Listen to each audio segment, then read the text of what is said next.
যদি কুনাল দা এই ভিডিওতে স্ট্রাইক মারে তাহলে হয়তো এই ভিডিওটা ডিলিট হয়ে যেতে পারে। তাই আমি রিকোয়েস্ট করব ভিডিওটা ডিলিট হয়ে যাওয়ার আগে পুরোটা দেখো, আর যদি না স্ট্রাইক মারে তাহলে তো ভালো। উনি একজন জার্নালিস্ট, সো আশা করি কুনাল দা স্ট্রাইক মারবে না। কিছুদিন আগে কুনাল দা ওয়াকফ নিয়ে একটা ভিডিও আপলোড করে ওনার চ্যানেলে। সেই 12 মিনিটের ভিডিওতে প্রায় 20টার মতো পয়েন্ট আছে যেখানে উনি মিস ইনফরমেশন দিয়েছে, না হয় ভুল ব্যাখ্যা করেছে। 1 লাখেরও বেশি মানুষ ভিডিওটা দেখেছে। এতজনের কাছে ওয়াকফ নিয়ে একটা ভুল ইনফরমেশন গিয়েছে। আমি বুঝতে পারছি না দাদার এত বড় চ্যানেল হওয়া সত্ত্বেও দাদার এত ভুল হয় কি করে। দাদা কি ইচ্ছে করে মিস ইনফরমেশন ছড়িয়েছে, নাকি এক্সাক্ট ইনফরমেশন কালেক্ট করতে পারেনি, আমি সেটাই বুঝতে পারছি না। এত বড় একটা চ্যানেল, একটা ভালো রিসার্চ টিম রাখা তো উচিত। আমার মতো একটা ক্ষুদ্র ক্রিয়েটার কুনালদার ভিডিও থেকে এতগুলো ভুল খুঁজে পেল। পুরো ভিডিওটা শেষ পর্যন্ত দেখো, আশা করি ওয়াকফ নিয়ে প্রায় সব ডাউট ক্লিয়ার হয়ে যাবে। আমি দাদার এই ভিডিওটাকে কাউন্টার করব, সাথে সাথে ওয়াকফ জিনিসটা কি সেগুলো সহজ ভাষায় বোঝানোর চেষ্টা করব। আর হ্যাঁ, অফিসিয়াল ডকুমেন্টগুলো আমি ডেসক্রিপশনে দিয়ে দেবো, না হলে তুমি গুগলে সার্চ করে পিডিএফ ডাউনলোড করে দেখতে পারো। সো আর দেরি না করে টপিক আসা যাক। এরপর 1995 সালে ওয়াকফ আইন সংশোধন করে এর নাম দেওয়া হয় United Waqf management empowerment efficiency and development act. সেই 1995 সালের ওয়াকফ আইনটাকেই এবার আমূল পরিবর্তন করা হলো। প্রথমত ওটা ইউনিফাইড হবে, ইউনাইটেড নয়। বুঝতে পেরেছি এটা মিস্টেক হয়ে গেছে। দ্বিতীয়ত 1995 সালের ওয়াকফ আইনটা unified Waqf management empowerment efficiency and development act নয়। 1995 সালের আইনটার নাম হলো ওয়াকফ অ্যাক্ট 1995। আর 2025 সালের আইনটার নাম ওয়াকফ অ্যামেন্ডমেন্ট অ্যাক্ট 2025। সরকার 1995 সালের ওয়াকফ অ্যাক্ট 1995 এর মধ্যে ওয়াকফ শব্দটা চেঞ্জ করে unified Waqf management empowerment efficiency and development করেছে। অর্থাৎ 2025 সালের ওয়াকফ অ্যামেন্ডমেন্ট অ্যাক্টকে উমিদ বলা হয়, যেটা এই এত বড় টার্মের শর্ট ফর্ম, নাকি 1995 সালের আইনটা। সো উমিদ 2025 এর আইনটার নাম, 1995 সালেরটা নয়। ওয়াকফ বোর্ড হলো ওয়াকফ সম্পত্তির ব্যবস্থাপনা এবং তার সম্বন্ধে সিদ্ধান্ত নিতে পারবে এমন একটি উদ্দেশ্যে শুধুমাত্র মুসলিম প্রতিনিধি এবং ধর্মীয় মৌলবী এবং উলেমাদের নিয়ে গঠিত বোর্ড। পুরনো আইন অনুযায়ী ওয়াকফ বোর্ডে 6 থেকে 13 জন মেম্বার থাকবে। এবার কারা কারা থাকবে লিস্টগুলো দেখো। রাজ্যের 1 বা 1-এর বেশি মুসলিম এমপি থাকবে, 1 বা 1-এর বেশি মুসলিম এমএলএ থাকবে। স্টেট বার কাউন্সিল থেকে 1 বা 1-এর বেশি মুসলিম মেম্বার থাকবে, 1 বা 1-এর বেশি মোতাওয়াল্লি থাকবে যার আন্ডারে অ্যানুয়ালি 1 লাখের বেশি ইনকাম হয় ওয়াকফ প্রপার্টি থেকে। এবং শেষে একজন ব্যক্তি থাকবে যে প্রফেশনালি এক্সপিরিয়েন্স হবে বিভিন্ন ফিল্ডে, যেমন town planning, business management, social work, finance, revenue, agriculture, development, law, এইসব বিষয়ে যে এক্সপার্ট থাকবে তাদের মধ্যে একজনকে নেওয়া হবে। সো ওয়াকফ বোর্ডের মধ্যে শুধু ধর্মীয় ওলেমারা থাকে এটা বলা ভুল। জনগণের দ্বারা নির্বাচিত এমপি এমএলএরা থাকে, তবে হ্যাঁ তাদের সকলকে মুসলিম হতে হবে। আর এই বোর্ডের মাথায় যারা থাকেন তাদের বলা হয় কি মুতাওয়াল্লি। ভুল, যারা বোর্ডের মাথায় থাকে তাদের মোতাওয়াল্লি বলা হয় না। ওয়াকফ বোর্ডে চেয়ারপারসন, ওয়াকফ বোর্ডের যারা মেম্বার হয় তাদের মধ্যে থেকে একজনকে সিলেক্ট করা হয়। মোতাওয়াল্লি নিজেই ওই বোর্ডের একজন মেম্বার। সহজভাবে বোঝানোর চেষ্টা করছি। স্টেট ওয়াকফ বোর্ডের আন্ডারে যত সম্পত্তি আছে প্রত্যেকটা সম্পত্তি আলাদা আলাদা জন দেখার দায়িত্বে থাকে, এবং যারা আলাদা আলাদা সম্পত্তি দেখার দায়িত্বে থাকে তাদেরকে মোতাওয়াল্লি বলা হয়। আর সব মোতাওয়াল্লিদের থেকে একজন বা তার বেশি জনকে স্টেট ওয়াকফ বোর্ডের ওই 6 থেকে 13 জন মেম্বারের মধ্যে সামিল করা হয়।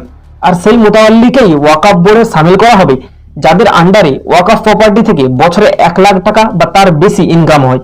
মোতাওয়াল্লিদের কাজ হলো ওয়াকফ সম্পত্তির ইনকাম, বাজেট, অডিট রিপোর্ট সব ওয়াকফ বোর্ডের কাছে জমা দেওয়া। সো ওয়াকফ বোর্ডের মাথায় যারা থাকে তাদের মোতাওয়াল্লি বলা হয় না, বরং 13 জন বোর্ড মেম্বারের মধ্যে একজন মোতাওয়াল্লি থাকে। এবার আপনাদের বলবো যে পুরনো ওয়াকফ আইনে কি ছিল আর এই নতুন সংশোধিত আইনে কি করা হলো। এতদিন যে কোনো সম্পত্তিকে ওয়াকফ ঘোষণার অধিকার ছিল ওয়াকফ বোর্ডের উপর। অতীতে ওয়াকফ বোর্ডের বিরুদ্ধে বারবার বহু গরিব মুসলমানদের সম্পত্তি বা অন্য ধর্মাবলম্বীদের সম্পত্তি ধর্মের নামে হাতিয়ে নেওয়ার অভিযোগ এসেছে। এটাও ভুল ইনফরমেশন। পুরনো আইন অনুযায়ীও যে কোনো সম্পত্তিকে ওয়াকফ বোর্ড ওয়াকফ ঘোষণা করতে পারতো না, তার কিছু পদ্ধতি ছিল। পুরনো আইন অনুযায়ী ওয়াকফ বোর্ড গঠন করা হয়েছিল ওয়াকফ সম্পত্তিকে ম্যানেজ করার জন্য। সো কোনো সম্পত্তি ওয়াকফ কিনা সেটা অবশ্যই ইনকোয়ারি করার দায়িত্ব ওয়াকফ বোর্ডের হবে। ওয়াকফ বোর্ড সব রকমের ডকুমেন্টস ইনকোয়ারি করে দেখবে যে কোনো প্রপার্টি ওয়াকফ কিনা। যদি ওয়াকফ প্রপার্টির পক্ষে ডকুমেন্টস থাকে, হিস্টোরিক্যাল প্রমাণ থাকে, তবে ওয়াকফ বোর্ড সেই সম্পত্তিকে ওয়াকফ প্রপার্টি বলে ঘোষণা করবে। আর যদি না হয় তো করবে না। ঘোষণা হওয়ার পরও যদি কারো মনে হয় না ওই সম্পত্তি ওয়াকফের নয়, ওটা আমার সম্পত্তি, তাহলে তার কাছে অপশন আছে ওয়াকফ ট্রাইব্যুনালে যাওয়ার। সেখানে যদি সে ডকুমেন্টস দিয়ে প্রমাণ করতে পারে যে প্রপার্টিটা তার, তাহলে ট্রাইব্যুনাল তার পক্ষে রায় দেবে এবং তার সম্পত্তি তাকে দিয়ে দেবে। ব্যাস। পুরনো আইন অনুযায়ী ওয়াকফের দখল করা জমি বা সম্পত্তিতে কোনোভাবেই পর্যালোচনার সুযোগ থাকতো না। মানে কারো আপত্তি সত্ত্বেও মসজিদ কমিটি ধর্মের নামে তার সম্পত্তি দখল করে নিতে পারত। পুরনো আইন অনুযায়ী ওয়াকফের দখল করা জমি বা সম্পত্তি কোনোভাবে পর্যালোচনার সুযোগ থাকবে না, এটা পুরো ভুল কথা। 1995 সালে ওয়াকফ অ্যাক্টের সেকশন 83 অনুযায়ী ওয়াকফ ট্রাইব্যুনালস গঠন করা হয়, যার কাজই হলো ওয়াকফ সম্পত্তিতে কোনো দ্বন্দ্ব থাকলে সেটা সমাধান করা। ওয়াকফ ট্রাইব্যুনালসটা কি সেটা সহজে বোঝানোর চেষ্টা করছি। যেমন প্রত্যেকটা রাজ্যের ডিস্ট্রিক্ট কোর্ট, হাইকোর্ট এবং দেশের সুপ্রিম কোর্ট থাকে এবং এরা স্বাধীনভাবে কাজ করে, ঠিক তেমনি ট্রাইব্যুনালসও কোর্টের মতো একটি সংস্থা যেটা স্বাধীনভাবে কাজ করে। ভারতে এখন 14 থেকে প্রায় 19টার মতো ট্রাইব্যুনালস আছে, যেগুলি একটি নির্দিষ্ট সমস্যার উপর বিচার করে। যেমন আর্মড ফোর্সেস ট্রাইব্যুনালস আছে, যারা শুধু আর্মির ভিতরে কোনো সমস্যা হলে সেটা বিচার করে। আর্মির ভিতরের সমস্যা সিভিল কোর্টে বিচার হয় না। এই ট্রাইব্যুনালসগুলো গঠন করা হয়েছে কারণ সব সমস্যা কোর্টে বিচার করা সম্ভব নয়, তাই যেন এইসব সমস্যা তাড়াতাড়ি সমাধান হয় সেই জন্য সরকার ট্রাইব্যুনালস গঠন করেছে। সো কোর্ট আর ট্রাইব্যুনালসের কনসেপ্ট একই। সুতরাং ওয়াকফ ট্রাইব্যুনালসও কোর্টের মতো একটা সংস্থা যেটা ওয়াকফ সম্পত্তির দ্বন্দ্বকে বিচার বা সমাধান করে। এবার অনেকে বলবে যে ওয়াকফ ট্রাইব্যুনালস যে নিরপেক্ষ তার কি প্রমাণ? ওয়াকফ ট্রাইব্যুনালে 3 জন জাজ থাকবে, একজন চেয়ারপারসন থাকবে যে কিনা মিনিমাম সিভিল কোর্টের রিটায়ার্ড ডিস্ট্রিক্ট জাজ হতে হবে। দ্বিতীয় নম্বর ব্যক্তি স্টেট সিভিল সার্ভিসদের থেকে একজন অফিসার থাকবে যাকে অ্যাডিশনাল ডিস্ট্রিক্ট ম্যাজিস্ট্রেট র্যাঙ্কের নিচে হওয়া যাবে না। এবং 3 নম্বর ব্যক্তি হলো একজন মুসলিম যার ইসলামিক রীতিনীতি সম্পর্কে জ্ঞান থাকবে। আর এদের 3 জনকে মুসলিম ধর্মের লোক অ্যাপয়েন্ট করবে না, রাজ্য সরকার অ্যাপয়েন্ট করবে।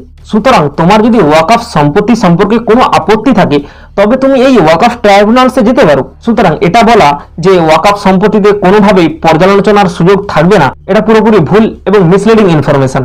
পুরনো আইন অনুযায়ী ওয়াকফের দখল করা জমি বা সম্পত্তিতে কোনোভাবেই পর্যালোচনার সুযোগ থাকতো না। মানে কারো আপত্তি সত্ত্বেও মসজিদ কমিটি ধর্মের নামে তার সম্পত্তি দখল করে নিতে পারত। সরকার কিছুই বলতে পারতো না।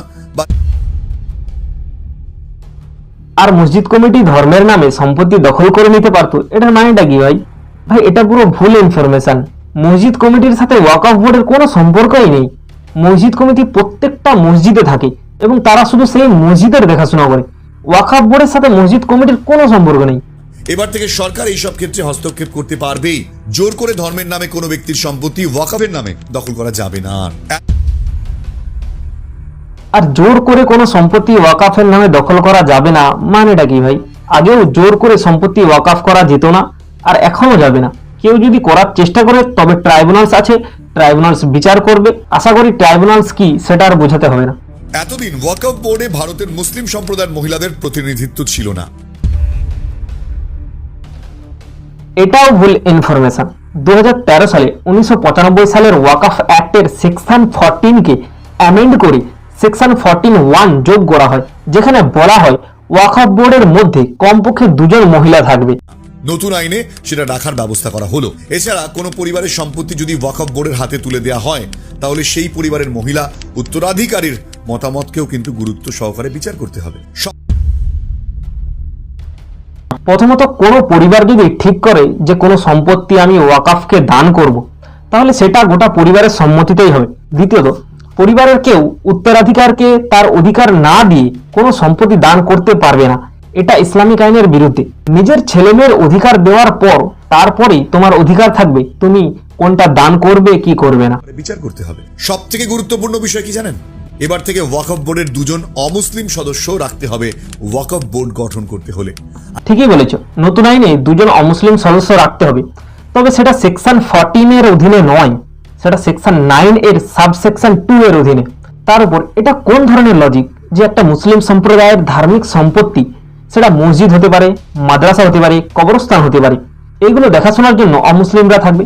মানে তুমি কি কখনো শুনেছো একটি টেম্পল ট্রাস্টের মধ্যে কোনো নন হিন্দুকে মেম্বার হতে? কখনো শুনেছো ক্রিশ্চিয়ানদের চার্চে ধার্মিক সম্পত্তি ম্যানেজ করার জন্য নন ক্রিশ্চিয়ানদের দায়িত্ব দেওয়া হয়েছে? শুনবে না, আর তুমিও এটা মেনে নেবে না, কারণ এটা বেসিক জিনিস। হিন্দুরা তাদের রীতিনীতি অনুযায়ী হিন্দু ধর্ম পালন করবে, ক্রিশ্চিয়ানরা তাদের রীতিনীতি অনুযায়ী খ্রিস্টান ধর্ম পালন করবে, মুসলিমরা তাদের রীতিনীতি অনুযায়ী ইসলাম ধর্ম পালন করবে। এটা সকলের মৌলিক অধিকার। সো এটা বিজেপির ডিভাইড অ্যান্ড রুল পলিসি ছাড়া কিছুই নয়। পুরাতন আইনে মূলত মুসলমান সম্প্রদায়ের সুন্নিরাই বেশি ক্ষমতা ভোগ করত, অন্যদিকে শিয়া বা বহরা সম্প্রদায়ের মুসলমানদের কোনো ভূমিকাই ছিল না ওয়াকফ বোর্ডে। তারা সংখ্যায় কম বলে নতুন আইনে তাদের প্রতিনিধি রাখা বাধ্যতামূলক করা হয়। আবার সেই একই ভুল। ভাই পুরো সেকশন 40টাই বাদ দিয়ে দেওয়া হয়েছে নতুন আইনে, আর কুনালদা শুধু সেকশন 40কেই কোট করে যাচ্ছে। আর পুরনো আইনেও শিয়া সুন্নিদের রিপ্রেজেন্টেশনের ব্যবস্থা এবং আলাদা বোর্ড গঠন করার পারমিশনও ছিল, তবে সেখানে কিছু কন্ডিশন ছিল। যদি কোনো স্টেট ওয়াকফ বোর্ডে 15%-এর বেশি ওয়াকফ শিয়াদের থাকে বা অ্যানুয়াল ইনকামের 15%-এর বেশি শিয়াদের হয়, তবে শিয়াদের জন্য আলাদা ওয়াকফ বোর্ড গঠন করতে পারবে রাজ্য সরকার। তবে আগাখানি এবং বোহরা কমিউনিটির কথা উল্লেখ ছিল না, কারণ আগাখানি এবং বোহরা কমিউনিটি শিয়া কমিউনিটির একটি সাবসেক্ট, যার জন্য শুধু শিয়া আর সুন্নি কমিউনিটির কথা উল্লেখ আছে। রেল এবং ভারতীয় সেনার পর দেশের সব থেকে বেশি সম্পত্তি রয়েছে ওয়াকফ বোর্ডের হাতে। এই ফ্যাক্টটা নিয়েই মানুষকে সব থেকে বেশি ব্রেন ওয়াশ করা হয় ওয়াকফ বোর্ডের বিরুদ্ধে, যে রেল আর ভারতীয় সেনার পর দেশে সব থেকে বেশি সম্পত্তি আছে ওয়াকফের হাতে।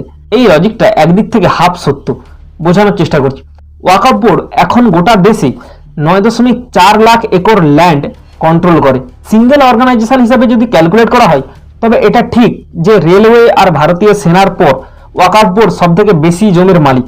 কিন্তু তামিলনাড়ু, অন্ধ্রপ্রদেশ, তেলেঙ্গানা এবং উড়িষ্যা, শুধুমাত্র এই 4টা রাজ্যে হিন্দু চ্যারিটেবল বোর্ডে 10 লাখ একরের বেশি জমি কন্ট্রোল করে। গোটা দেশের কথা তো বাদই দিলাম। সো সিঙ্গেল ইনস্টিটিউশন হিসাবে তো ওয়াকফ বোর্ড তৃতীয় বৃহত্তম জমির মালিক, কারণ ভারতের প্রত্যেকটা রাজ্যের ওয়াকফ সম্পত্তিকে এক জায়গায় একটি নির্দিষ্ট ওয়েবসাইটে রেজিস্টার করে রাখা হয়েছে, যার জন্য এত জমি মনে হচ্ছে।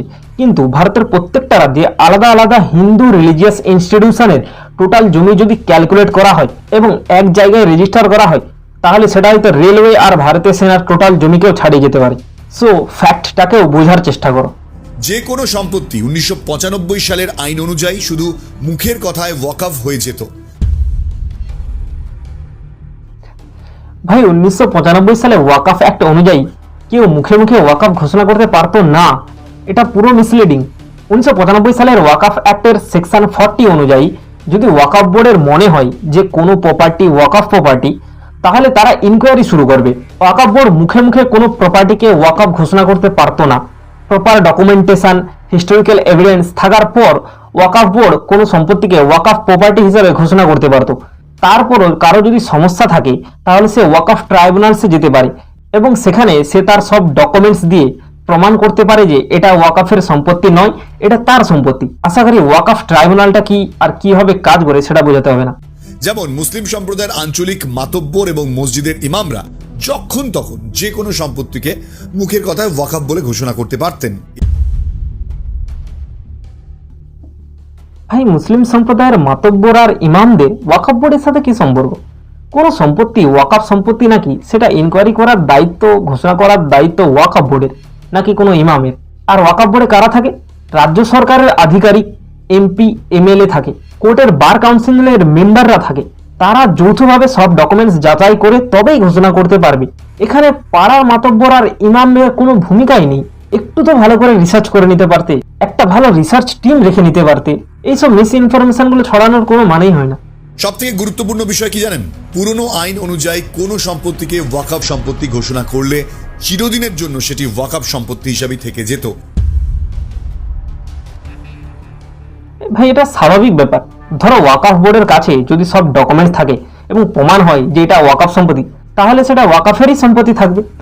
যেমন তোমার বাবা যদি তোমার নামে জমি করে দেয়, তাহলে জমিটা সারা জীবন তোমার নামেই থাকবে, যদি না তুমি বিক্রি করো। এখানে আবার অবাক হওয়ার কি আছে?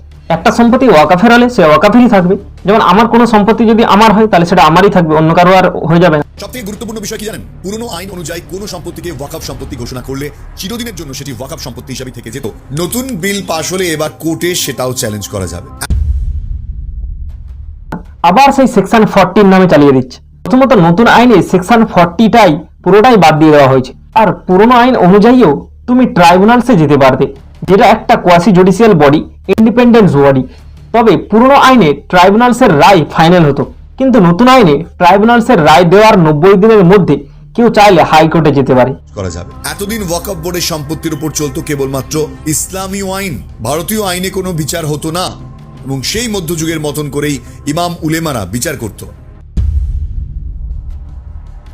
ভাই ওয়াকফ বোর্ড কোনো বিচারই করতো না।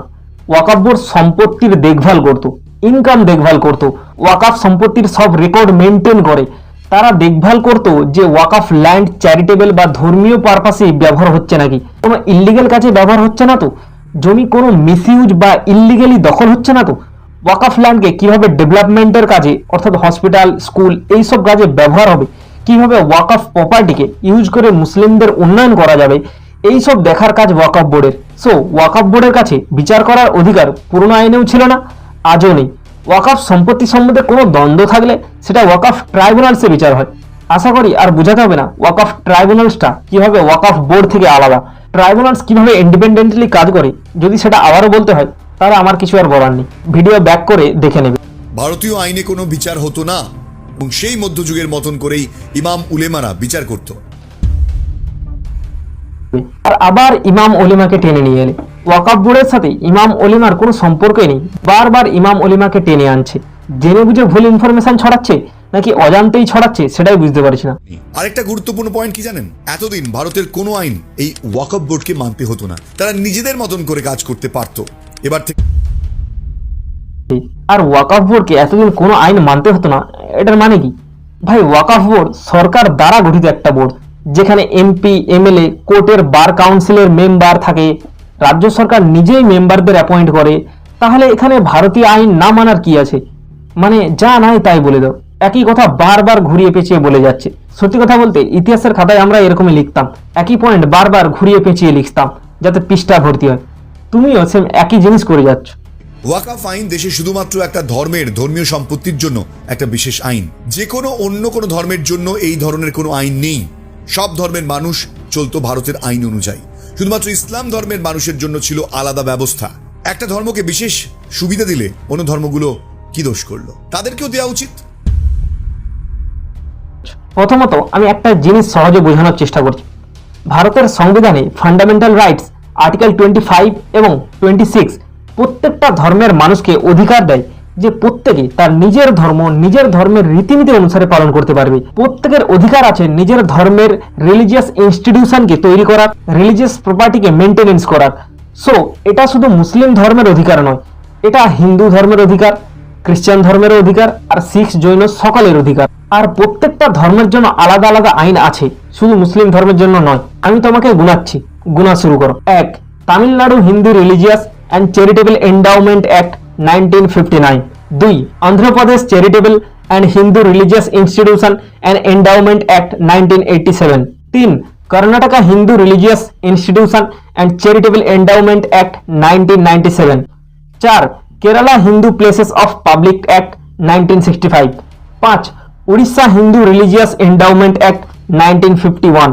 সো স্টেট স্পেসিফিক হিন্দুদের জন্য আলাদা আলাদা করে আইন আছে। সিমিলারলি শিখদের জন্য আলাদা আলাদা আইন আছে, যেমন দিল্লি শিখ গুরুদুয়ার ম্যানেজমেন্ট কমিটি অ্যাক্ট 1971, শিখ গুরুদুয়ার অ্যাক্ট 1925। সো শুধু মুসলিমদের ওয়াকফ বোর্ড আছে এমনটা নয়, আলাদা আলাদা ধর্মের সম্পত্তি দেখভাল করার জন্য আলাদা আলাদা আইন আছে। মুসলিমদের বিরুদ্ধে এটা বেশি প্রচার হচ্ছে কেন জানো? কারণ সরকার এটা চায়, এতে সরকারের ক্ষমতা থাকতে সুবিধা। আশা করি কেন সেটা বোঝাতে হবে না। এখানেই আরেকটা গুরুত্বপূর্ণ বিষয় বুঝতে হবে, পৃথিবীর অন্যান্য বহু ইসলামীয় দেশে কিন্তু ওয়াকফ করা অবৈধ, যেমন তুরস্ক, লিবিয়া, মিশর, Sudan, Lebanon, Syria, Jordan, Tunisia, ইরাকের মতন ইসলামীয় দেশে ওয়াকফ সম্পত্তি নেই। তবে মানুষ নেশা করে রিসার্চ করলেও এরকমই ভুল রিসার্চ করে না। আর তোমার এত বড় একটা চ্যানেল হওয়া সত্ত্বেও তুমি ভুল ভাল ফ্যাক্ট প্রেজেন্ট করছো। প্রথমত আরবিতে ওয়াকফ শব্দ আর ইংলিশে এন্ডাউমেন্ট দুটো শব্দ একই জিনিসকে বোঝায়। দ্বিতীয়ত তুমি যতগুলো দেশের নাম নিলে সব দেশে ওয়াকফের ব্যবস্থা আছে, আমি প্রমাণ দিচ্ছি। টার্কিতে মিনিস্ট্রি অফ কালচার অ্যান্ড ট্যুরিজমের ওয়েবসাইটে অ্যাবাউট আস সেকশনে ওয়াকফের মানে এবং ইতিহাস মেনশন করা আছে। ওয়েবসাইটে একটা ডেডিকেটেড সেকশন আছে ফাউন্ডেশন ইন টার্কি নামে, যেখানে ওয়াকাফ প্রপার্টি সম্পর্কে ডিটেলসে মেনশন আছে। এটা লিবিয়ার সরকারের অফিসিয়াল ওয়েবসাইট। কি লেখা আছে দেখো অফিসিয়াল হ্যান্ডেলের নাম, ওয়াকাফ অফ লিবিয়া। কি লেখা আছে ভালো করে পড়ো, the general authority of endowment and Islamic affairs. আর এটা ইজিপ্টের official website, ministry of endowment, যার মানে মিনিস্ট্রি অফ ওয়াকাফ। সো মিশরেও শুধু ওয়াকাফ বোর্ড নয়, পুরো ওয়াকাফ মিনিস্ট্রি আছে। এটা সুদানের একটা নিউজ পেপার, যেখানে তারা minister of religious affairs and এন্ডাউমেন্টের ইন্টারভিউ পাবলিশ করেছে। মানে কি, মানে এন্ডাউমেন্টের পুরো একটা মিনিস্ট্রি আছে।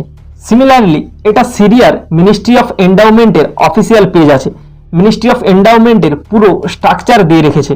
Similarly Jordan, Lebanon, Iraq, Tunisia, যতগুলো দেশের নাম নিয়েছে সব দেশের ওয়াকাফের ব্যবস্থা আছে।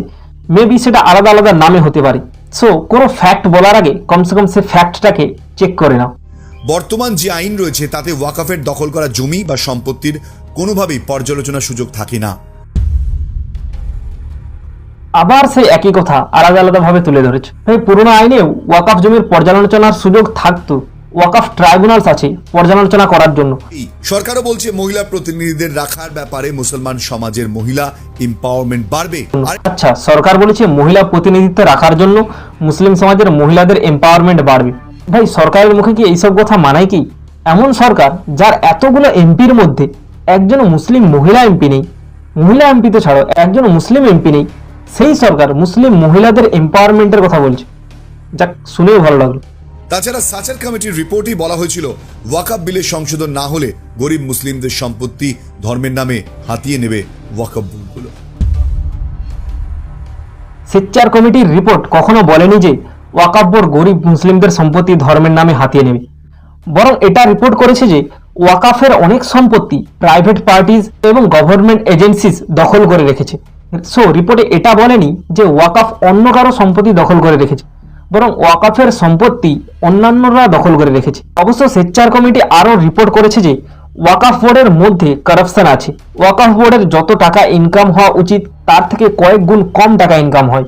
2006 সালের সেচ্চার কমিটির রিপোর্ট অনুযায়ী 2013 সালে সরকার 1995 সালের ওয়াকাফ অ্যাক্টকে পরিবর্তন করে। এবার বলবো কেন এই বিলের বিরোধিতা হচ্ছে।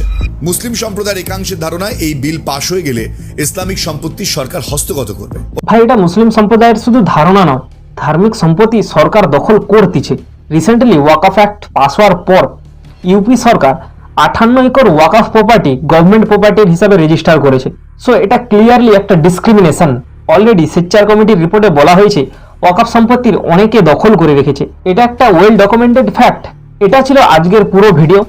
আশা করি সকলের সব ডাউট ক্লিয়ার হয়েছে। তারপরও আমি একটা জিনিস বলতে চাচ্ছি, নিজে থেকে পড়ো, নিজেদের থেকে নিজের ওপিনিয়ন তৈরি করো। এই এতগুলো লোক কুণালদার ভিডিও দেখে বিশ্বাস করেছে যে কুণাল দাদা যা বলেছে সব ফ্যাক্ট, তারা আর নিজে থেকে এটা ঘাটাঘাটি করবে না। কুণালদার ভিডিও দেখেই অন্য কারোর সাথে তারা তর্ক করতে লেগে যাবে। সো আমি বলবো কোনো কিছু জানতে হলে নিজে থেকে ঘাটো, নিজে থেকে রিসার্চ করো, বা এমন কাউকে ফলো করো, এমন কোনো ওয়েবসাইট ফলো করো যারা খুব রেয়ারলি মিস্টেক করতে পারে। আশা করি কুণালদা এই ভিডিওটাকে পজিটিভলি নেবে। কুণালদার পক্ষ থেকে কোনো স্ট্রাইক আসবে না। যেহেতু কুণালদা একজন জার্নালিস্ট, আশা করি কুণালদা নিজের অ্যাকাউন্টেবিলিটিটা বুঝতে পারবে এবং এইভাবে মিস ইনফরমেশন ছড়ানোর জন্য তার অডিয়েন্সকে কোনো একটা ক্লারিফিকেশন দেবে। যদি আমার ভিডিওতে কোনো ভুল থাকে কমেন্ট করো, আমাকেও কাউন্টার করো, আমি এটা নিশ্চয়ই পজিটিভলি নেব। সো দেখা হচ্ছে নেক্সট ভিডিওতে। পি রাসানাল।